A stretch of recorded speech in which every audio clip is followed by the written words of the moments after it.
Gustavo Rodríguez, peruano, nos presenta ahora Mamita, 2 años después de que se ganara el premio Alfaguara de novela, nada menos que por 100 cuyes.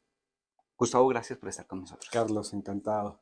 Bueno, Mamita es un libro casi que podríamos decir que autobiográfico de la familia, de su familia, a partir de los cuentos que a todos los andinos tenemos el placer de que nuestras mamás nos cuenten cómo era esta familia, cómo fue vivir en este pueblo, cómo fue vivir en el otro. ¿Podemos decir que es autobiográfica de la familia? Sí, tiene mucha autobiografía y tiene también ficción para hacer más entretenido el relato, pero sí, probablemente sea mi novela más autobiográfica. Y lo que cuenta son la historia, una historia fascinante, honestamente. Ujú. Yo no sabía que era tan fascinante hasta que, claro, cuando uno es niño y le cuentan de pequeñito en las noches sin luz, ¿no?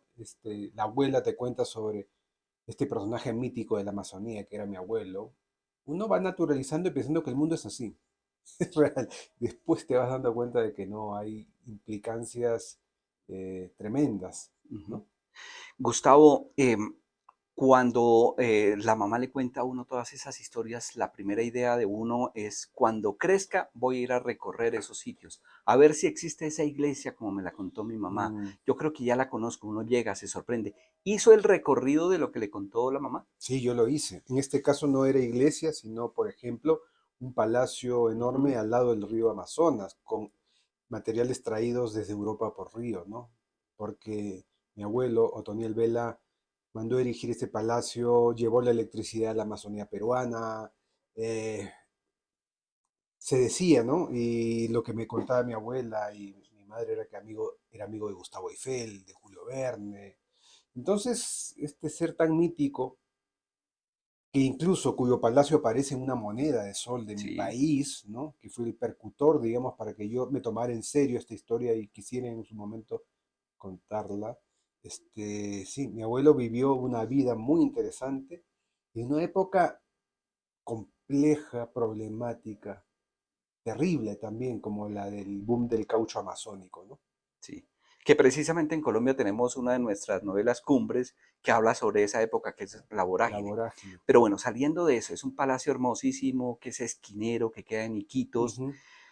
Lo que le cuenta a uno la mamá, uno va y se lo pregunta a personas que de pronto son mayores y que saben algo de historia. ¿Se enriqueció más? ¿Se modificaron algunos detalles o no? Sí, cuando yo iba a Iquitos de visita, yo me tomaba mi foto siempre al lado Ujú. de este palacio. Ahora, lo curioso, Carlos, era que, claro, cuando mi abuela y mi mamá me contaban estas historias y yo era niño, o- pues mi realidad era precaria. Vivíamos en un depósito casi, junto a un mercado mayorista en una ciudad pequeña del Perú. Entonces, esta historia del gran hombre potentado, ¿no? Que veraneaba en Europa y que conocía Europa antes que Lima, no conocía Lima, ¿no? Lo llegó a conocer la capital de su país al final de su vida. Había un contraste tal con esas riquezas, ¿no? Que yo me decía, pero algo dentro de mí me decía, pero ¿qué pasó? ¿Por qué? Bueno, y ahí viene el tema. Entre mi abuelo y mi abuela había una enorme asimetría del poder. Ujú.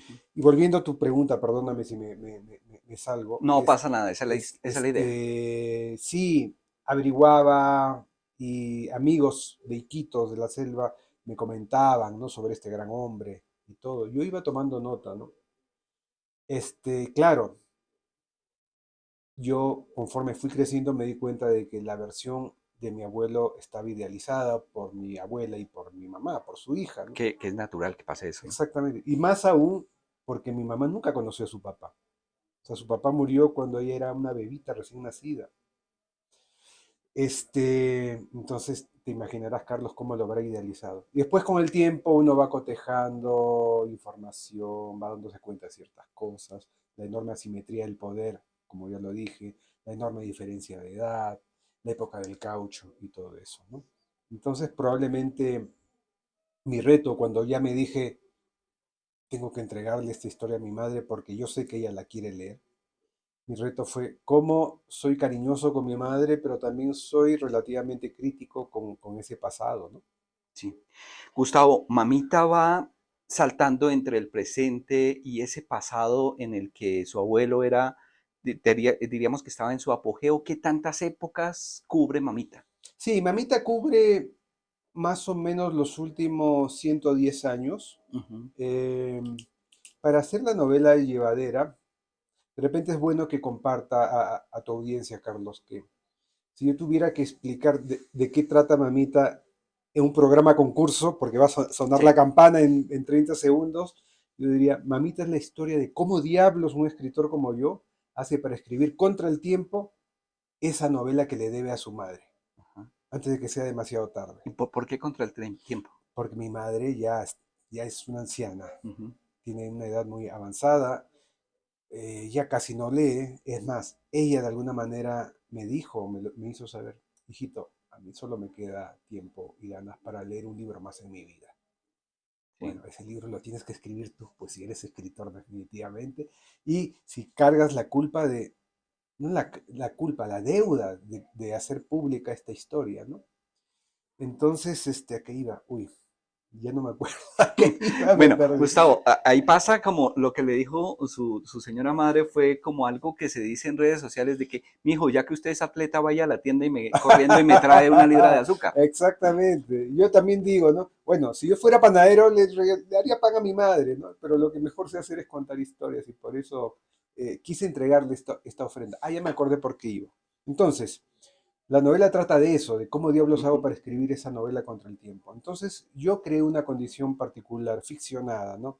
Por la cual a alguien muy parecido a mi alter ego, se le rompe la pierna y la editorial en ese momento, porque está en un momento de promoción, le pone un chofer de reemplazo. Un chofer que lo lleve por toda la Sí, que ciudad. lo movilice. Entonces ese recurso de movilizar a mi alter ego por toda la ciudad y conversar con Hitler Muñante, que así se llama Ujú. el chofer, hace muy llevadera la historia y hace que todo se movilice más rápido. Sí.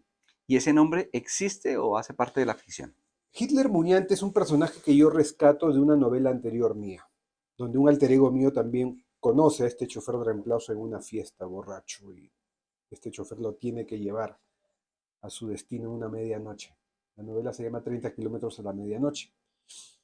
Y fue una bendición decidir que este personaje volviera a aparecer en una novela mía. En realidad fue la recomendación de un lector en España que me dijo que le gustaba mucho ese personaje. Y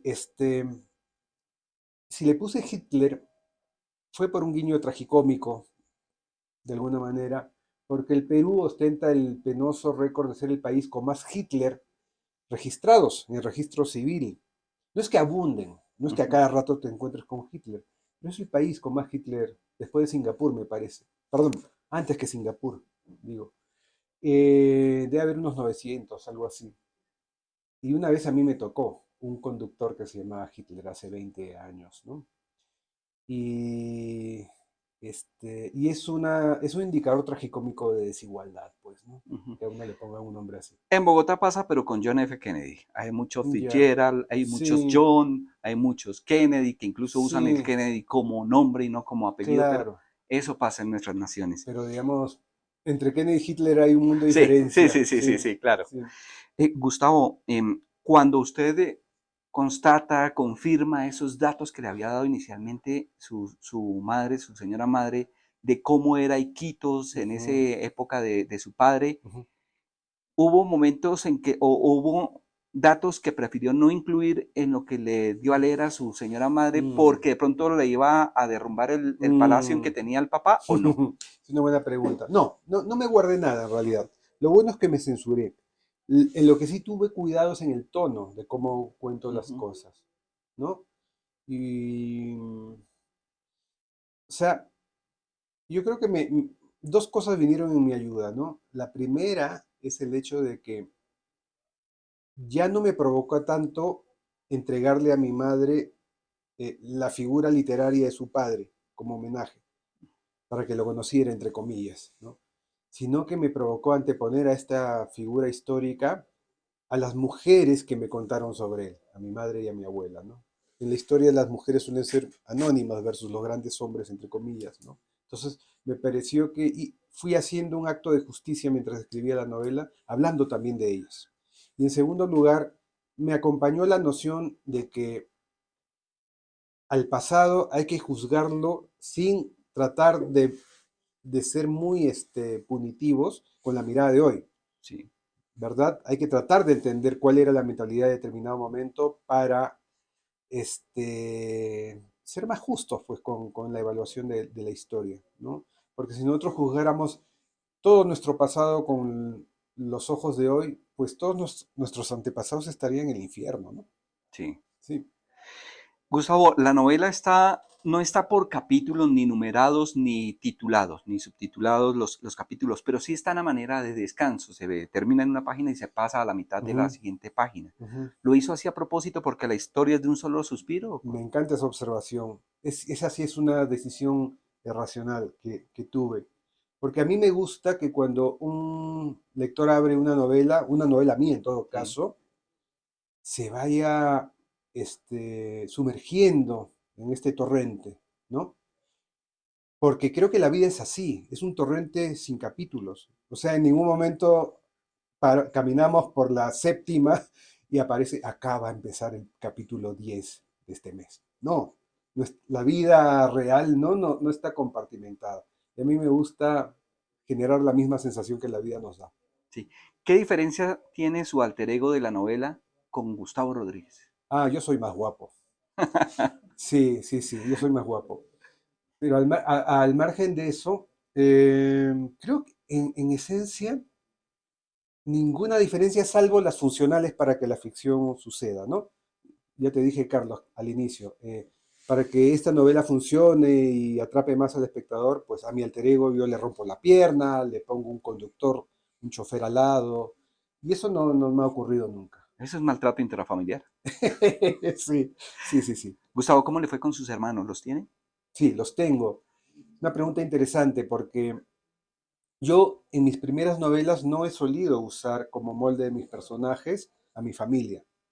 Y recién me fui animando a partir de Madrugada, que es una novela, 4 novelas atrás que esta, Madrugada.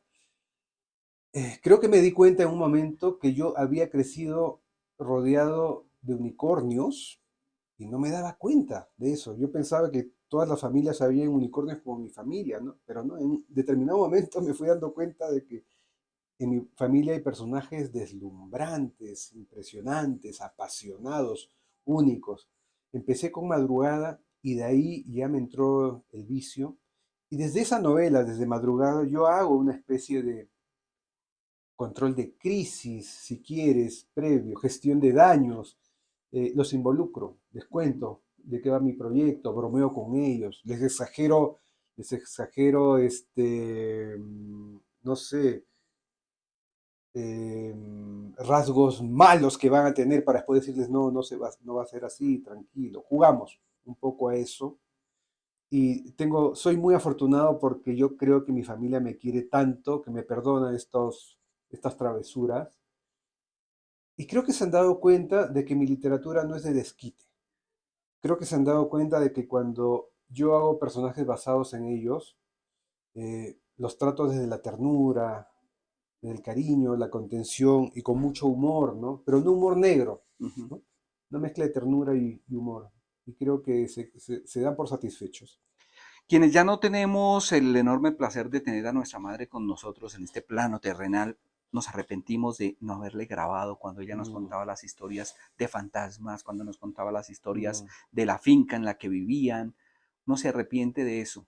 Gustavo tiene el placer de haber logrado un sueño de contar la historia a partir de lo que su mamá le contaba. ujú. ¿Qué se siente cuando uno le entrega a la mamá lo lee y ella le responde, lo retroalimenta? ¿Qué se siente? ¿Cómo es ese instante? Uno vuelve a ser ese niño que se pasó toda la semana haciéndole la vasija de cerámica o haciéndole la tarjeta con crayones y Ujú. pegándole pegatinas y se la entrega con toda la ilusión del mundo, uno vuelve a ser ese niño, esperando la aprobación, esperando el cariño en los ojos, ¿no? Y yo sentí exactamente lo mismo ahora, volví a recibir ese momento.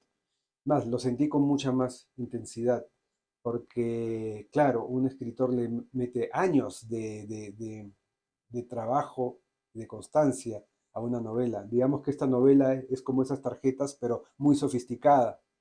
Y la respuesta de mi madre a mí me desarmó, me encantó, me siento tan feliz y espero que parte de esa intensidad feliz tierna, se traslade a los lectores cuando lean la novela. Sí.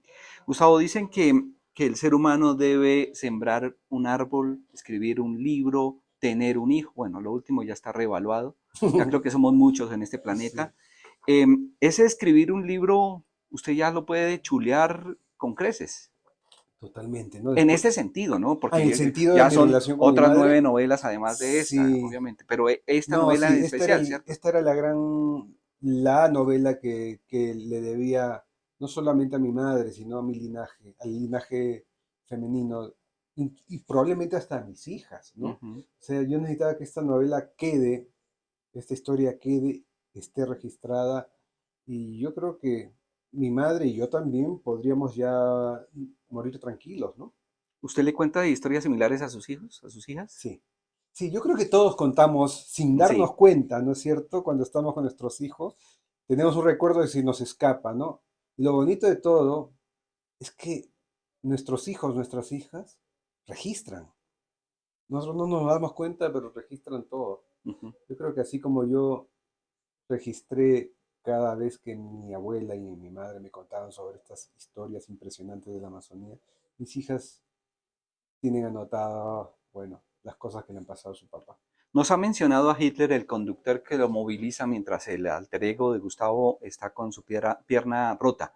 ¿Qué otros personajes encontramos en Mamita? Y mamita, digamos que, eh, claro, está el alter ego, el chofer, está el entorno familiar Ujú. de mi alter ego, ¿no? Su novia, que está en el extranjero pero que vuelve, sus tres hijas, y sobre todo hay un personaje que a mí me parece interesante, que tuve que inventar, que es el de una escritora argentina, ¿no? Dolores Burruchaga, una gran escritora, digamos, de la talla de Mariana Enrique, de Samantha Schweblin, qué sé yo, con la que él se encuentra en Buenos Aires y con quien tiene una aventura muy traviesa, pero que con la cual además mi alter ego se siente en la confianza, como que se habla con un colega para hablar de lo que le está costando escribir esta novela y todas las disquisiciones, dilemas morales que hay alrededor de la escritura de esta novela. Yo creo que me sirvió como para dialogar conmigo mismo o con un conjunto de colegas que yo admiro pero que he compendiado en ese personaje para, para que el lector se dé cuenta eh, de cómo un escritor de ficción puede atribularse mientras está escribiendo una novela, la Ujú, cantidad de cosas que debe tomar en cuenta, ¿no? Sobre todo moralmente si se trata de revelar secretos de su familia, ¿no? ujú. El final de Mamita es feliz, de expectativa, es atemporal. ¿Cómo podemos decir que es el final? No qué pasa en el final, sino Mm, cómo es, qué características tiene. yo creo que es un final tierno, dulce, tierno agridulce, diría yo, tierno agridulce, pero que siempre deja una ventanita para el optimismo. En mis novelas siempre hay al final una ventanita para el optimismo. Yo creo que es un final muy emotivo, lo voy a decir de otra manera. Yo creo que es un final muy emotivo que nos deja pensando en nuestra propia relación con nuestros padres. Termina con un gancho en la cual se podría enlazar otra novela. Eh, sí, yo creo que podría, sí, porque termina con un hasta luego, que es un hasta luego que también tuve en 30 kilómetros a la medianoche. Entonces sí, podría. No es tan claro, pero sí, tranquilamente se podría. Gustavo, ¿qué tanto le cambió su actividad como escritor el recibir un premio como el Alfaguara con 100 cuyas en el 2023? ¿Cómo cambió su vida? Ya, literariamente no ha cambiado, Ujú. porque yo sigo escribiendo mis libros con la- el mismo afecto, con la misma constancia de siempre. Lo que sí cambia de alguna manera es lo extraliterario, es decir, uno va caminando por la vida de la industria editorial con una especie de insignia colocada aquí y te reconocen, te ven hasta un poquito distinto, ¿no? Ujú. Es curioso eso. Sí, cambia. cambia, ¿cómo te lo digo, Carlos? Mira, antes de que yo escribiera Cien Cuyes, yo decía, estoy en mi larguísima rampa para ir recolectando buenamente los lectores, las lectoras que vayan comulgando con mi manera de escribir, ¿no? Y era una rampa ascendente, tranquila, pero de pronto me gano sorpresivamente porque es un premio que no avisa, digamos, ¿no? Me llaman una madrugada y me dicen, has ganado el premio Alfaguara. Y de pronto es como si la rampa en mitad del camino hubiera topado con un elevador. Ujú.